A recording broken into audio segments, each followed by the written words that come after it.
Hi అండి. అందరికీ నమస్కారం. నిన్న వైసీపీ నాయకులు సజ్జల రామకృష్ణారెడ్డి గారు మాట్లాడుతూ, మళ్ళా మీరు మాకు ఒక అవకాశం ఇస్తే, మాకు అందలాన్ని ఇస్తే, మేము ఈసారి ఖచ్చితంగా అమరావతిని రాజధానిగా కొనసాగిస్తాము. మమ్మల్ని నమ్మండి అని చెప్పేసి మాట్లాడుతున్నాడు. సరేనండి. నేను ఒక చిన్న పిట్ట కథ చెప్తాను. ఒక గ్రామంలోకి, ఒక జనావాసంలోకి ఒక నక్క వస్తుందండి. ఆ నక్క వస్తూ వస్తూ తను ఒక పులి రూపంలో వస్తుంది. అంటే రంగులేసుకొని, మచ్చలేసుకొని ఒక పులి రూపంలో వస్తుంది. వచ్చి ఇదిగో నేను పులిని అని చెప్తుంది. అక్కడున్న జనం మొత్తం కూడా నమ్మి నిజంగానే పులి వచ్చింది కదా అని చెప్పేసి నక్కని పులి అనుకుని ఆ పెత్తనాన్ని మొత్తం, అధికారం మొత్తం ఆ పులికి అప్పచెప్తారు. కాలక్రమంలో 5 సంవత్సరాలు గడుస్తుంది. అనుకోకుండా ఒక పెద్ద సునామీ లాగా, ఒక తుఫాన్ లాగా ఒక భారీ వర్షం వస్తుంది. అవి వచ్చినప్పుడు ఈ నక్క మీద ఉన్నటువంటి ఈ రంగులన్నీ కరిగి వెలిసిపోతాయి. అప్పుడు జనాన్ని మొత్తానికి అర్థమవుతుంది, అబ్బా ఇది పులి కాదురా, మనం మోసపోయాం, ఇది నక్క అని చెప్పేసి కర్రలు తీసుకొని మక్కలు ఎర్రగొట్టి మూల పడేస్తారు.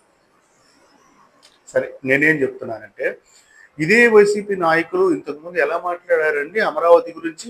అమరావతి ఒక వేశ్యల రాజధాని అని నీచంగా మాట్లాడారు. మన ఆడవాళ్ళని మనం అలా విమర్శించుకోవచ్చా? సరే, అలా అన్న వాళ్ళకి జైల్లో గడిపొచ్చారు. సరే, అది వేరే విషయం. ఇంకొకళ్ళు ఏమన్నారండి, అది ఎడారి, అది ఎందుకు పనికిరాదు.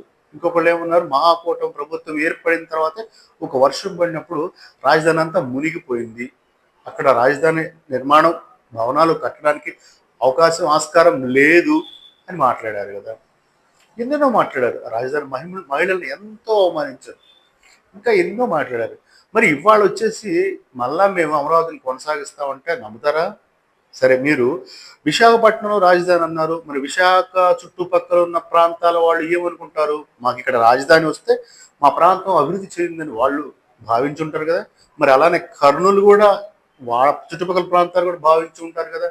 మరి వాళ్ళిద్దరికి చెప్పండి, నేను మీ ప్రాంతంలో రాజధాని పెట్టడం లేదు, పెట్టబోవడం లేదు, నేను అమరావతిలోనే ఉంటానని.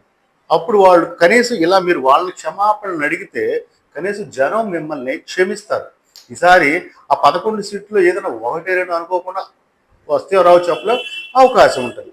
అంతే తప్ప మీరైతే భ్రమలకు పోకండి.